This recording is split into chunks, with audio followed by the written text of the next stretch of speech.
இந்த வீடியோ பார்த்துட்டு இருக்க ஒரு பெர்சன் வந்து எனக்கு ஜோதிகா மேம் மாரி ட்ரான்ஸ்ஃபார்ம் ஆகணும். ஆர் எனக்கு இந்த பெர்சன் மாரி ட்ரான்ஸ்ஃபர்மேஷன் என்னோட லைஃப்லயும் வேணும்னு நெனைக்கிறாங்கன்னா, அவங்க எந்த மாரி விஷயங்கள ஃபர்ஸ்ட் ஆஃப் ஆல் அவங்களோட லைஃப்ல கொண்டு வரணும்?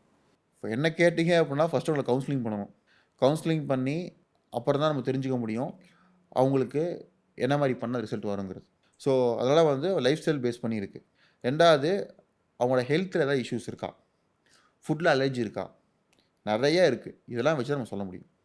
நீங்க டைரக்ட்டா ஒருத்தங்க சொல்றீங்க அப்படின்னா, நம்ம எல்லாரும் ரோபோட் கிடையாது. ஒரே மாரி ஃபங்ஷன் ஆகுறதுக்கு. ஸோ, டிஃபரெண்ட் டிஃபரெண்ட் தாட்ஸ்ல இருந்துட்டுருக்கும். ஸோ, அத பேஸ் பண்ணி தான் இருக்கு. நம்ம அதுக்கு உண்டான ஒர்க் பண்ண முடியுமா? பண்ண முடியாதாங்கிறது இருக்கு. அதனால வந்து ட்ரான்ஸ்ஃபர்மேஷன் எல்லாராலயும் பண்ண முடியும்.